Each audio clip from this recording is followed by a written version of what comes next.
गोवा में ऐसन रेस्टोरेंट पूरा किनारे किनारे समुद्र का बावन सन और सामने कुर्सी टेबल लगावल बटे, यहाँ बैठ के आराम से खा पी सकेला आदमी। समुद्र के भी अपन बेइज्जती बर्दाश्त ना भइल, लहर काफ़ी ज़्यादा बढ़ चुकल बा।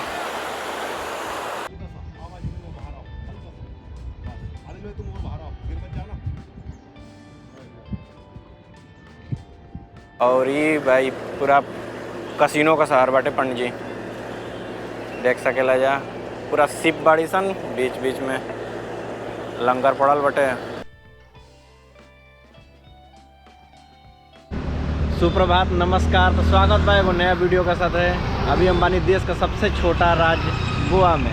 नाम भी छोटा बा, वैसे ही छोटा राज्य भी बा, लेकिन देश में योगदान बड़ा से बड़ा बाटे।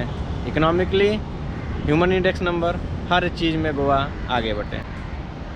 और यहाँ खूबसूरती का मामला में भी आगे बटे, देख सकेला जा। और ऊपर से फ्लाईओवर जा रहा बटे, सामने जेट्टी बा और इधर सनराइज हो रहा बा। सुबह का टाइम बा तो पूरा शहर खाली खाली बटे। तो अभी हम बानी गोवा का राजधानी पणजी में, और ई गोवा का नॉर्थ में पड़ेला। और यहाँ आवे खातिर दूगो इंटरनेशनल एयरपोर्ट बाटे, जौन कि एगो नॉर्थ में बा, एगो सेंटर में वास्को द गामा के पास में बाटे। और ये नदी काफ़ी चौड़ी भी है, और आगे जाके ये और थोड़ा चौड़ी हो जी और जाके समुद्र में मिल जाए। और पीछे हमारा दिख रहा बटे अटल सेतु, ये लगभग 5 किलोमीटर से ज़्यादा लंबा बाटे। यहाँ का जौन खूबसूरती बा ना, गजब का बाटे। पानी एकदम साफ बाटे और गोवा बहुत ही साफ़ सुथरा शहर बटे। और सामने शिप एगो निकल रहा बटे। पणजी में बहुत सारा कसिनो बाड़न सन। कसिन बोलत जुआ का अड्डा, देख सकेला जा। और ये मंडावी रिवर में ही किनारे किनारे बनल बटे।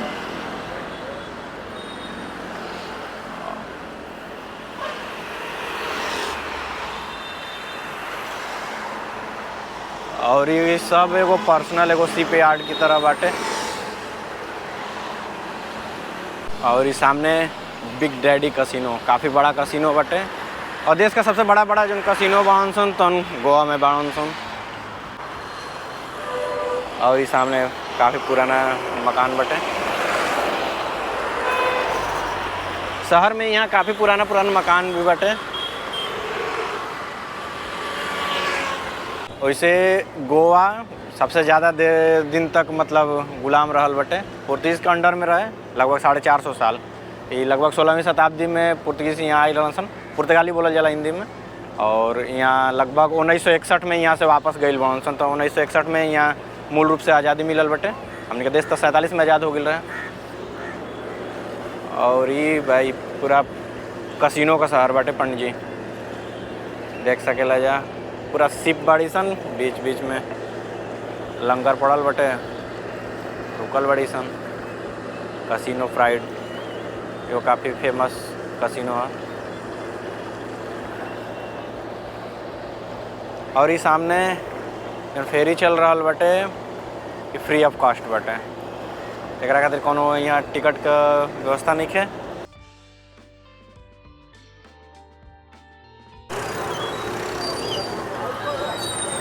यहाँ बाइक वगैरह भी ले जाया जा सकेला, काफ़ी अच्छा सुविधा बटे।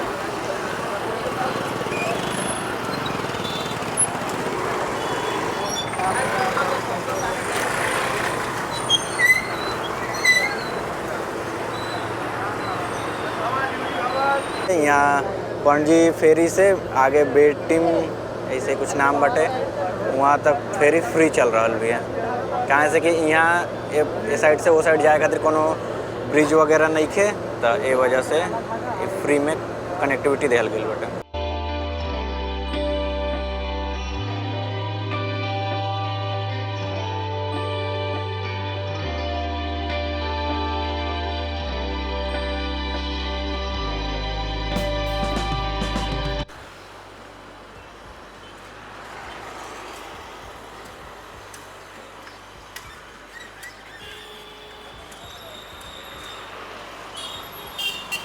भाई गोवा का फेमस कलंगुट बीच पर आ गई बनी। एकरा खातिर हम पणजी से मंडावी रिवर पार करनी है फेरी से, और वो फेरी फ्री बटे, और वहाँ से फिर बस पकड़नी है कलंगुट खातिर, जौन कि सीधा बीच के पास में ले आके उतरला सा। और ये सामने बटे बीच, यहाँ बहुत सारा वाटर एक्टिविटी होला।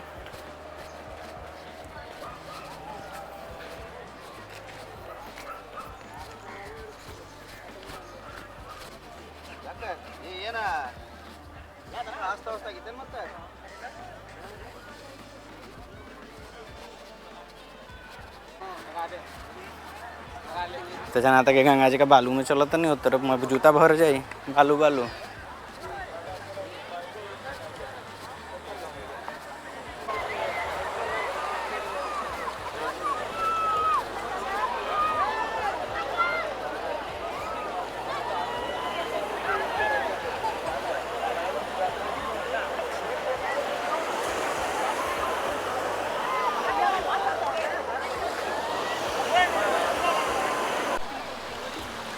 वैसे यहाँ का समुद्र काफ़ी शांत बटे, इससे ज़्यादा तो समुद्र में लहर मुंबई के किनारे मिल जाला।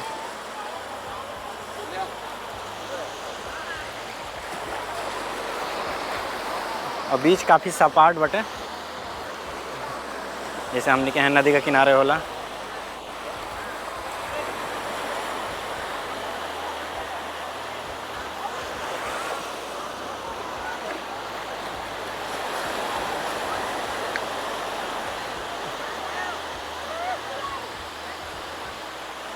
समुद्र के भी अपन बेइज्जती बर्दाश्त ना भइल, लहर काफ़ी ज़्यादा बढ़ चुकल बा। गोवा में ऐसा रेस्टोरेंट पूरा किनारे किनारे समुद्र का बावन सन, और सामने कुर्सी टेबल लगावल बटे, यहाँ बैठ के आराम से खा पी सकेला आदमी।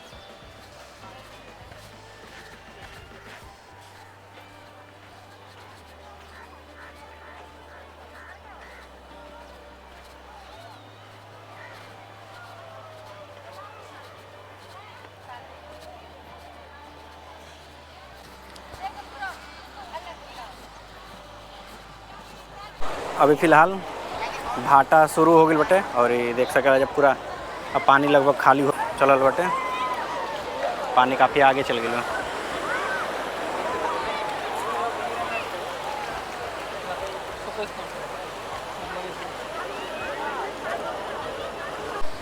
समुद्र में काफ़ी देर तक नहाए मज़ा लेवे वाला लोगन खातिर खतरनाक वाला सूचना बटे। जब ज्वार रहे तब तो निश्चिंत होके नहा, कितना भी अंदर जीव पानी तो के बाहर फेंक के लेके आई। लेकिन अगर भाटा बटे और पानी घट रहा बा, ओमा अगर ज़्यादा आगे जाता हो तो फिर वापस आइल मुश्किल हो सकेला। हमारा इंस्ट्रक्शन ना है, यहाँ पर अनाउंस कल जाता टे, कहाँ से कभी भाटा बटे और पानी काफ़ी अंदर चल गई बटे, तो प्रशासन द्वारा मना कल जाता टे कि ज़्यादा अंदर जाके ना आ जा। और यह कलंगुट मार्केट काफ़ी अच्छा मार्केट बटे, और मैक्सिमम चीज़न का रेट फिक्स प्राइस ही बाटे, ऐसे कि पहले से ही कपड़ा पर टैग लगा दे बा, तो बहुत ज़्यादा बार्गेनिंग का ज़रूरत नहीं है। हाँ, एमा बार्गेनिंग वगैरह होगी, हैंडीक्राफ्ट वाली चीज़। हैंडीक्राफ्ट काफ़ी अच्छा चीज़ बा।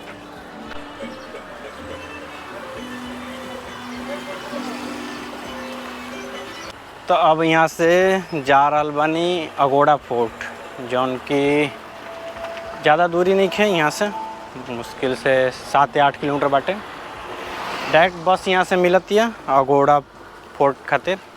कलंगुट से डायरेक्ट बस अगोड़ा खातिर मिली, और अगर ना मिला था तो कंडोलिम खातिर ले सकेला जा, और वहाँ से फिर मिल जी।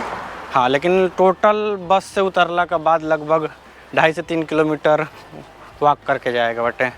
बात तो जस्ट बस स्टैंड जोन बाटे ओकर बगल में ही पहाड़ी बाटे, लेकिन जाए खातिर पूरा राउंड लगा के और बाई रोड बाटे। सबसे बेस्ट ऑप्शन तो ये रही कि कहीं भी कोनो बीच पर अगर घूमे जाता हो तो सबसे पहले वहाँ स्कूटी रेंट पर ले ला, और यहाँ 400 रुपये पर डे का हिसाब से रेंट बटे। हाँ, एक आदमी खातिर बाइक ना मिली, दो आदमी खातिर अवेलेबल बटे स्कूटी मिली, सबसे बेस्ट ऑप्शन।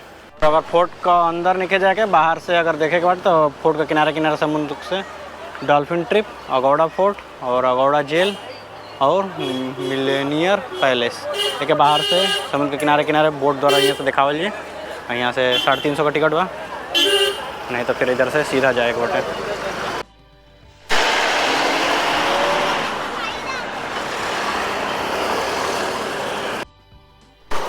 चलो भाई, स्कूटी वाला स्कूटी हमके ना दे हुए रेंट पर, कोनो बात ना, आवत समय ज़्यादा दिक्कत ना भाई, कहाँ से कि एक लोग मिल गिल रहा, लिफ्ट दे रहा हमके बिना मंगले और फोर्ट पर पूरा छोड़ रहा भाई।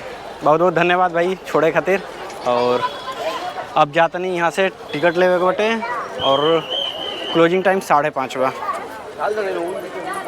और जैसे टिकट काउंटर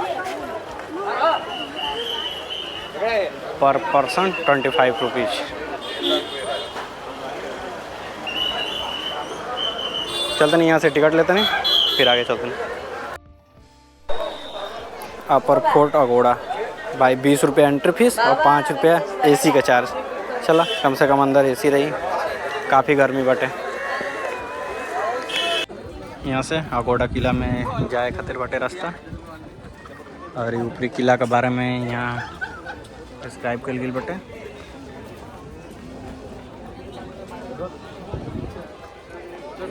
और यहाँ नक्शा बटे, किला 1612 में बनल बटे, तो लगभग 500 साल पुराना बटे। और यहाँ पानी का सोर्स रहल सूख चुकल बा पूरा, किनारे किनारे ऊपर में भी पानी का सोर्स बटे।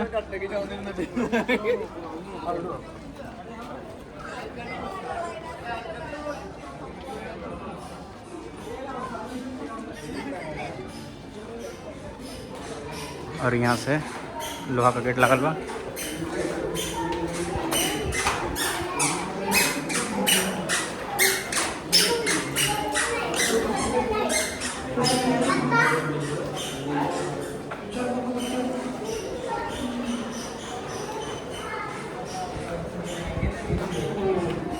नीचे से कैसे जाएंगे?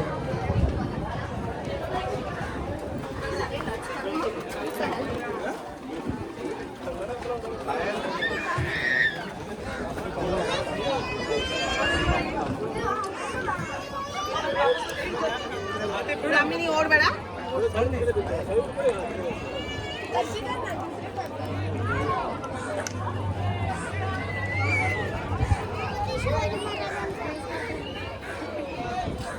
और ये जो सामने दिख रहा बटे ये प्रकाश स्तंभ जौन कि पहले 7 मिनट का अंतराल पर जलत रहा, अब बाद में ओके 1800 कुछ में ओके चेंज करके 30 सेकंड का अंतराल पर लाइट जले का व्यवस्था कल गई बटे।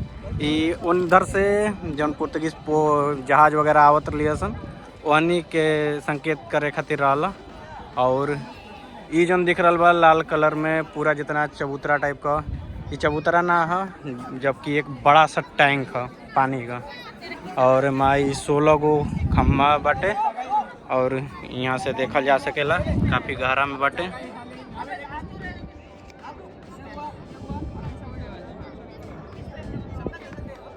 हल्का सा नीचे गीला पानी का दिख रहा है।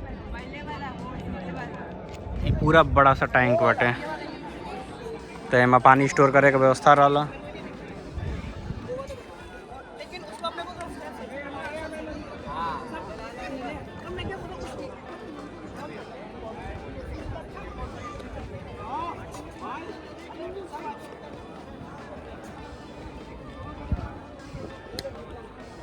लोहा को पाइप से सप्लाई आवत रहा।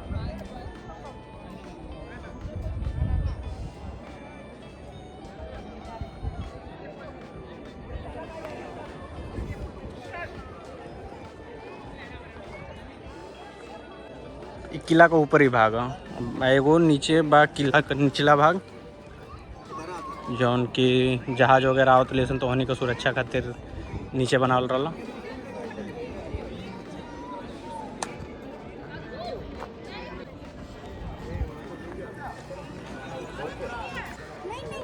और ये किले का पिछला भाग।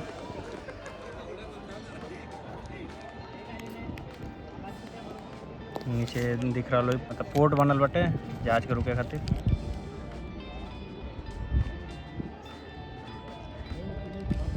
और ये जो नीचे बोट रहा लिए सन ये किनारे किनारे लेके जाते ही सन।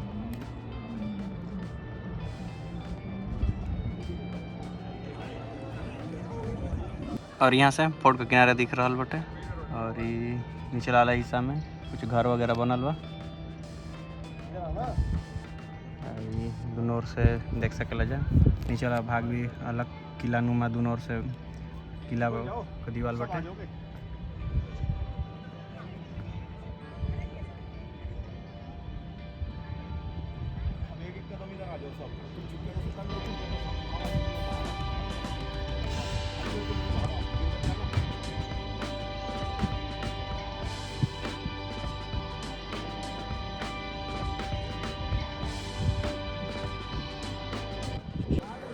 वैसे पुर्तगाली भारत में जितना भी किला बनैलन सन वहीं का एकमात्र उद्देश्य रहल बटे गोडाउन के तरह मतलब गोदाम के तरह यूज करे खातिर कि जौन भी यहाँ से व्यापार वहीं का करता सन मसाला वगैरह या फिर जौन कपड़ा वगैरह जौन कुछ भी तो के स्टोर करे का ऑप्शन होके। और जौन भी पुर्तगाल से उनका वहीं का सैनिक या कर्मचारी आके यहाँ काम करता हूँ वहीं का रहे का सुरक्षित व्यवस्था रहे। जबकि फ़र्क अगर देखा जाए अंग्रेजन के किलन के साथ तो अंग्रेज किला बनैले बनसन वहीं का उद्देश्य ही अलग रहल बटे। वहीं का मूल उद्देश्य देश पर शासन कैल रहल बटे। ए वजह से जौन भी किला बनावत सन ओकर अलग ही तरीका किला बंदी रही। जेवना साइड में समुद्र नहीं के उधर में अलग से पानी की व्यवस्था करी।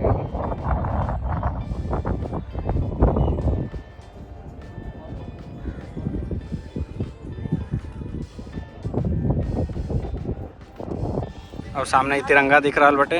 1961 तक अभी भी पुर्तगाली झंडा फहरत रहा। 1961 के बाद से ही तिरंगा यहाँ लहरा रहा बा।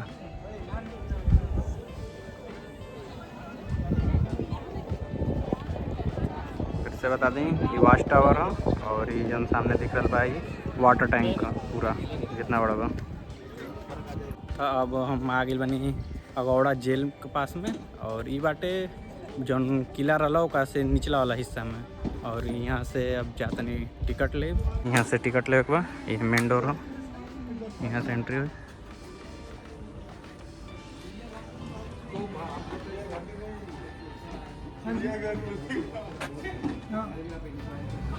अब यहाँ आप जेल में एंट्री हो गई बटे।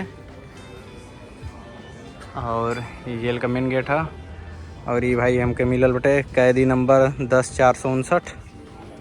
एंट्री फीस 200 रुपया बाटे।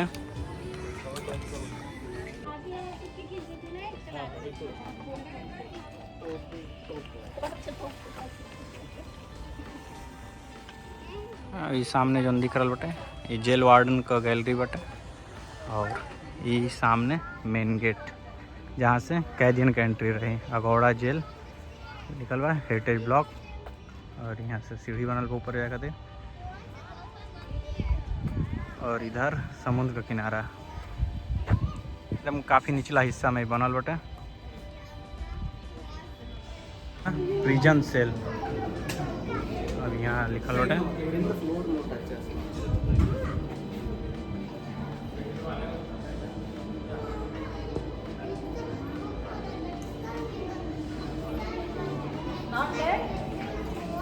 ये आम कैदीन वाला रहल खाली हमारा सीटिंग का व्यवस्था बाटे। अगर लेटे के बाद तो नीचे शायद लेटे के रहते क्लोज्ड।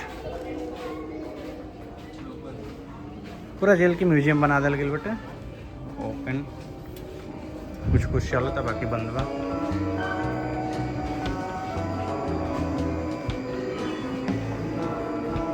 सब में वो है हिस्ट्री दिखावे खातिर मशीन लागल बड़ी सन। और इधर जेल का लगभग समाप्ति बाटे। और बहुत बड़ा जेल नहीं है। और यहाँ स्टैचू बाटे लास्ट वाला केबिन में। और इधर शाम ऊपर जो दिख रहा बाटे ये फोर्ट का ऊपर से जो दिखत रहा दीवार वो वाला। वैसे फोर्ट से यहाँ आवे खातिर भी लगभग 1.5 से 2 किलोमीटर का सफ़र तय करे के बटे। वैसे हमारा वीडियो के माध्यम से तो पूरा फोर्ट देख ही ले बजा, तो अगर कुल अगर देखे का शौक ना होखे तो यहाँ आके 200 रुपया का टिकट कटा के देखला कोनो आवश्यकता नहीं है, कहाँ से कि जितना भी चीज़ बटे पूरा चीज़ एक एक चीज़ हम वीडियो में दिखैले बनी।